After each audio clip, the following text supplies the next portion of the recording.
హృదయము వ్యాధితో నిండిన కపట కేంద్రము, దానిని గ్రహించుట ఎవరి సాధ్యము? హృదయము వ్యాధితో నిండిన కపట కేంద్రము, దానిని గ్రహించుట ఎవరి సాధ్యము? మనసు మర్మమెరిగిన నీయుడా, మనసు మార్చగలిగిన నిజ దేవుడా, మనసు మర్మమెరిగిన నీయుడా, మనసు మార్చగలిగిన నిజ దేవుడా, నా మదిని కోవెలగా మలచుకోవయ్యా, నా హృదిని రారాజుగా నిలిచిపోవయ్యా, నా మదిని కోవెలగా మలచుకోవయ్యా, నా హృదిని రారాజుగా నిలిచిపోవయ్యా. మనసున్న మంచి దేవా, నీ మనసును నాకిచ్చావా, మనసు మలినమైన నాకై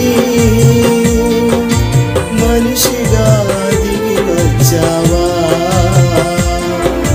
మనసున్న మంచి దేవా,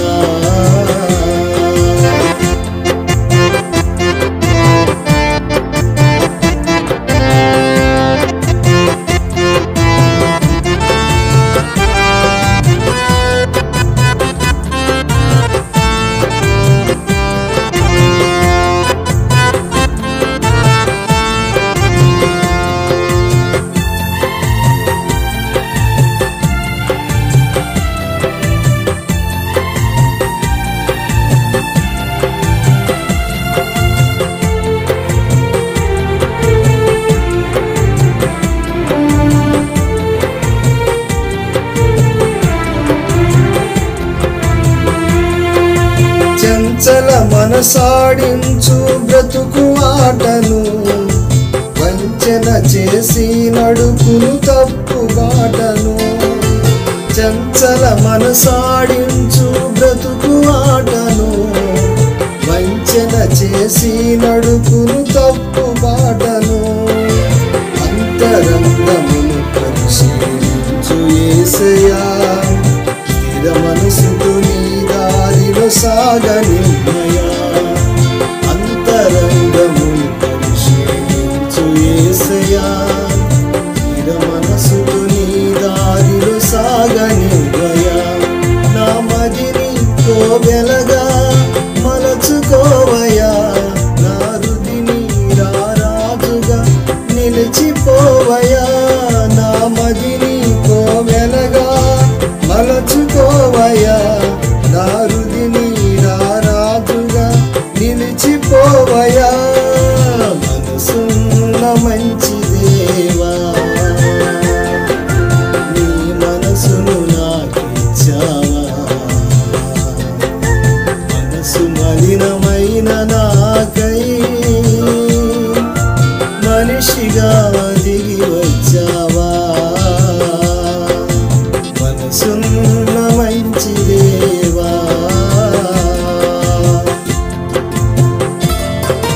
నిండు మనసుతో నిన్ను ఆశ్రయించితి, దీన మనసుతో నీ కడశిరము వంచితి. నిండు మనసుతో నిన్ను ఆశ్రయించితి, దీన మనసుతో నీ కడశిరము వంచితి. పూర్ణ శాంతి గల నన్ను మార్చుమా, తరతరములకు క్షేమము చేకూర్చుమా. పూర్ణ శాంతి గల నన్ను మార్చుమా, తరతరములకు క్షేమము చేకూర్చుమా. నా మదిని కోవెలగా మలచుకోవయా, నా హృదిని రారాజుగా నిలిచిపోవయా. నా మదిని కోవెలగా మలచుకోవయా, నా హృదిని రారాజుగా నిలిచిపోవయా. మనసున్న మంచి దేవా, నీ మనసును నాకిచ్చావా. మనసు మలినమైన నాకై మనిషిగా దిగి వచ్చావా. మనసున్న మంచి దేవా.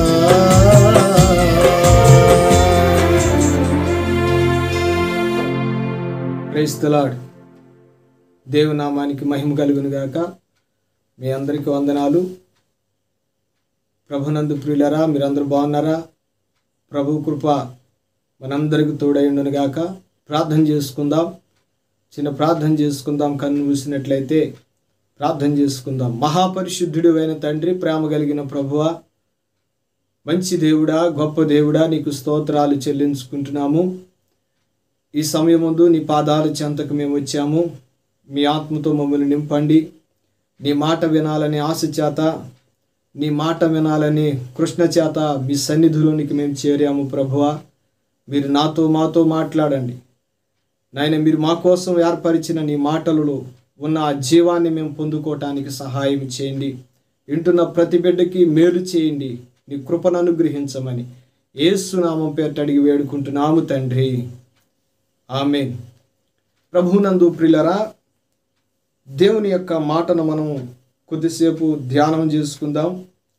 మత్తయి రాసిన శుభవార్త, మత్తయి రాసిన శుభవార్తలో నుంచి 8వ అధ్యాయము మొదటి కాడి నుంచి మనము ధ్యానం చేసుకుందాం. దయచేసి బైబిల్ గ్రంథం ఉన్న ప్రతి ఒక్కరు చూడవలసిందిగా ప్రభు పేట మనం చేస్తున్నాం. మొదటి వచనం కాడి నుంచి చదువుకుందాం. ఆయన ఆయన ఆ కొండ మీద నుండి దిగి వచ్చినప్పుడు బహుజన సమూహములు ఆయనను వెంబడించెను. ఇదిగో కుష్ఠరోగి వచ్చి ఆయనకు మ్రొక్కి ప్రభువా నీకిష్టమైతే నన్ను శుద్ధినిగా చేయవలెను. అందుకాయన దేవునికి స్తోత్రం, హల్లెలూయా. ప్రభువునందు ప్రియులరా, ఇక్కడ మనం చదువుకున్న వాక్య భాగము కొండ మీద ప్రసంగం అని అంటూ ఉంటారు. యేసు ప్రభు వారు కొండ మీద నుంచి దిగుతున్నప్పుడు బహుజనులు ఆయనను వెంబడించారంట. అక్కడ కూడుకున్నారు. యేసు ప్రభు వారు ఉన్న స్థలమంతా జనులతో కిక్కిరిసిపోయి అనేకులు ఆ స్థలమంతా నిండిపోయి ఉండగా యేసు ప్రభు వారి యొక్క మాటలను మనము ఆలోచన చేసినట్లయితే ఆయన దగ్గరకు ఒక వ్యక్తి వచ్చాడు. ప్రభునందు ప్రియులరా, ఆ వ్యక్తి ఒక కుష్టి రోగి, ఒక వ్యాధి కలిగిన వాడు. ఆయన వద్దకు వచ్చి ఆయన దగ్గరకు వచ్చిన తరువాత ఏం చేశాడంటే ఆయనకు మ్రొక్కి ప్రభువా నీకు ఇష్టమైతే నన్ను శుద్ధినిగా చేయగలవని యేసు ప్రభు వారిని ప్రార్థించినట్లుగా మనం అక్కడ చూస్తున్నాం. ఇక్కడ మనం గమనించినట్లయితే ఈ వ్యాధి కలిగిన వ్యక్తి 3 పనులు చేశాడు. ప్రభునందు ప్రియులరా, మనము ఆ 3 విషయాలని దేవుని యొక్క పరిశుద్ధ గ్రంథములో నుంచి కొద్దిగా పరిశీలనించి కొద్దిగా తెలుసుకుని త్వరగానే ముగించడానికి ప్రయత్నం చేస్తాను.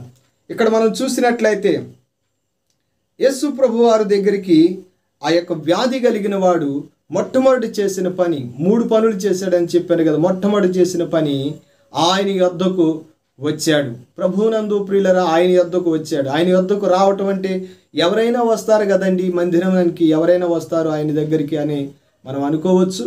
కానీ ఇక్కడ మనం ఆలోచన చేయవలసిన విషయం ఏంటంటే ఆ వ్యక్తి కుష్ఠిరోగి అయి ఉన్నాడు.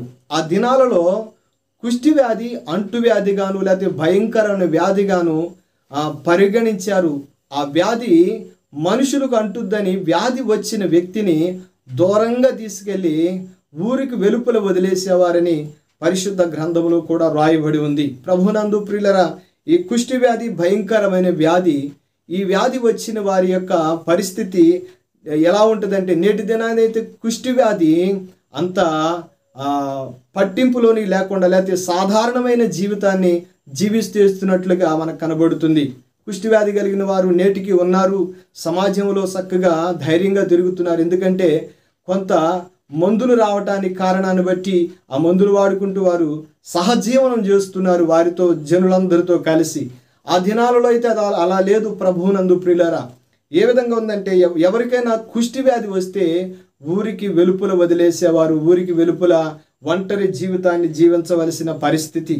అయితే పరిశుద్ధ గ్రంథంలో మనం చూసినట్లయితే బైబిల్ వాక్యంలో రాజు యొక్క జీవితాన్ని కూడా మనం చూడగలుగుతాం. ఆ యొక్క వ్యాధి వచ్చిన వ్యక్తిలో ఉజ్జియా అనే ఒక రాజు ఉన్నాడు.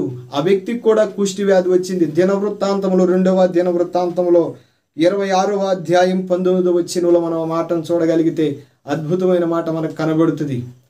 ఈ యొక్క వ్యక్తికి కుష్టి వ్యాధి వచ్చింది. ఎందుకు వచ్చిందంటే దైవ విరోధమైన కార్యక్రమాన్ని చేశాడు. అక్కడ దేవునికి విరోధమైన పని చేయుటను బట్టి ఆ వ్యక్తికి ఏమొచ్చిందంటే కుష్టి వ్యాధి కలిగింది. ఏమిటి దేవునికి విరోధమైన పని అనంటే యాజకులు చేయవలసిన పని, యాజకులు వేయవలసిన ధూపాన్ని రాజుగారు వేయటం ప్రారంభించాడంట. అప్పటి వరకు మంచి కార్యక్రమాలు చేసిన వ్యక్తి సడన్గా మనసు గర్వించిందని ఉంటుంది. అక్కడ మన పైన చూసినట్లయితే గర్వాంధుడై దేవునికి అవిధేయుడిగా జీవించటం ప్రారంభించాడు. యాజకులు వేయవలసిన అహరోను సంతతి వారు చేయవలసిన ఆ పనిని రాజు చేయటాన్ని బట్టి దేవుని యొక్క ఉగ్రత, దేవుని యొక్క కోపం ఆ వ్యక్తి మీద రగులుకుని జరిగిన విషయం ఏంటో తెలుసా? నొసటన కుష్ఠము పుట్టిందని. ఎప్పుడైతే ఆ కుష్టి పుట్టిందో అక్కడ దాదాపు 80 మంది యాజకులు, సేవకులు ఉన్నారు. దేవుని యొక్క సేవ చేసే పనివారు ఉన్నారు అక్కడ. వారందరూ కలిసి ఏం చేశారంటే ఆ వ్యక్తిని బయటికి నెట్టివేశారని, దేవుని మందిరములో నుండి బయటికి నెట్టివేశారని, దేవుని సన్నిధిలో నుండి బయటికి నెట్టివేశారని ఆ యొక్క గ్రంథంలో మనం చూడగలుగుతాం. కనుక ప్రభునందు ప్రియులారు, కుష్టి వ్యాధి చాలా భయంకరమైన వ్యాధిగా ఆ రోజుల్లో పరిగణించేవారు, దాన్ని చూసేవారు గనక ఆ యొక్క వ్యక్తి కూడా ఊరికి వెలుపులు జీవిస్తూ యేసు ప్రభువారు వచ్చారని, యేసు ప్రభువారి దగ్గరికి వెళితే నా రోగం పోద్దని ఒక సంకల్పం చేత, ఒక ఆశ చేత ఏం చేశాడంటే యేసు ప్రభువారికి ఆ వ్యక్తి చేసిన 3 పనులు మొట్టమొదటి పని, ఆ వ్యక్తి యేసు ప్రభువారి దగ్గరికి రాగలిగాడు, వచ్చాడు. రావటం అని అంటే ఆ వ్యక్తి రావటానికి వీలు లేని పరిస్థితులు కనబడుతున్నాయి. అక్కడ వీలు లేని పరిస్థితులు కనబడుతున్నాయి. ఎందుకనంటే ఒకవేళ ఆ వ్యక్తి వస్తే రాళ్లతో కొట్టి చంపేసే అవకాశాలు కూడా ఆ దినాలలో ఉన్నాయి. గనుక ఆ వ్యక్తి ప్రాణాలకు తెగించి ధైర్యం చేసి ఏది జరిగితే అది జరిగిందిలే అని ధైర్యం చేసి ఏం చేశాడంటే యేసు ప్రభు వారి దగ్గరికి మొదటిగా వచ్చాడంట. మనం కూడా చేయవలసింది ఏంటంటే మొదటిగా యేసు ప్రభు వారి దగ్గరికి మనం రాగలిగితే, ప్రభువా నువ్వు నాకు సహాయం చేయాలి, నువ్వు నాకు సహాయం చేస్తావు అని ఆయన మీద మనం విశ్వాసం ఉంచి మనం ఆయన దగ్గరకు మనం రాగలిగితే, ఎవరైనా సరే ప్రభువు దగ్గరికి మనం రాగలిగినట్లయితే దేవుడు మన జీవితంలో గొప్ప కార్యం చేయడానికి ఆయన సిద్ధంగా ఉన్నాడు. రెండవదిగా ఆయన చేసిన పని ఏమిటంటే ప్రభువునందు ప్రియులరా, ఆ మొదటి పని ఆయన ఆ వ్యక్తి వచ్చాడు యేసయ్య దగ్గరికి. రెండవది ఆయనకు మ్రొక్కి అని ఉంటుంది. అక్కడ ఆయనకి ఏం చేశాడంట? రెండో పని ఆయనకు మ్రొక్కాడు. మ్రొక్కటం అంటే ప్రభువునందు ప్రియులరా, మనము సాధారణంగా ఎవరి దగ్గరికి వెళ్ళి మొక్కుతామంటే అయితే దేవుడు అనబడుతున్న వారి దగ్గరికి వెళ్ళి మొక్కుతాము, లేదంటే ఒక మనకంటే ఉన్నతమైన స్థితిలో ఉన్న వారికి మొక్కుతాము, అధికారులకు మనం మొక్కుతాము. కనుక ఆ మొక్కటం అనేది మనం ఆలోచన చేస్తున్నట్లయితే తగ్గించుకోవటము, మన స్థితిని అంతటి తగ్గించుకుని మనం మొక్కటమే ఆ గొప్ప విషయంగా మనం గమనిస్తూ ఉంటాం. ఇక్కడ చూసినట్లయితే ప్రభువునందు ప్రియులరా, ఈ వ్యక్తి కూడా యేసయ్యకు మొక్కాడు. అనగా తనను తాను తగ్గించుకున్నాడు.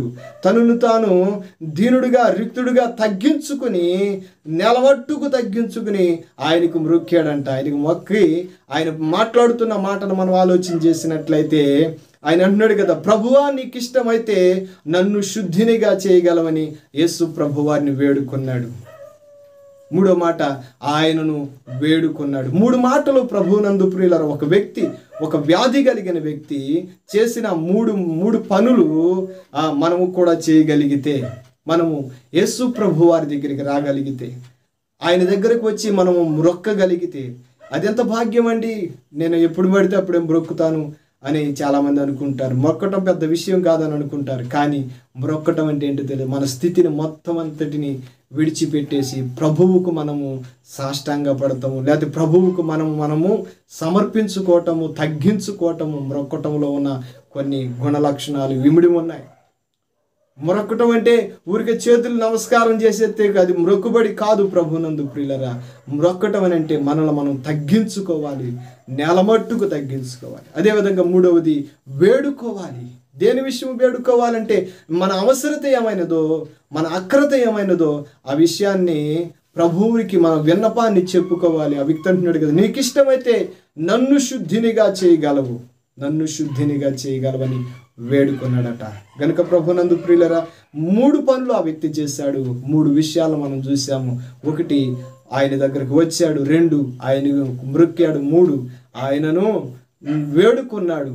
ఆ విధంగా మనం కూడా చేయగలిగినట్లయితే ప్రభు మనకి సహాయం చేస్తాడని, మనం తగ్గించుకుని ఆయన దగ్గరికి వచ్చి మనం వేడుకున్నట్లయితే ప్రభు మనకు సహాయం చేస్తాడని ప్రభు పేట మీ అందరికీ తెలియజేస్తుంది.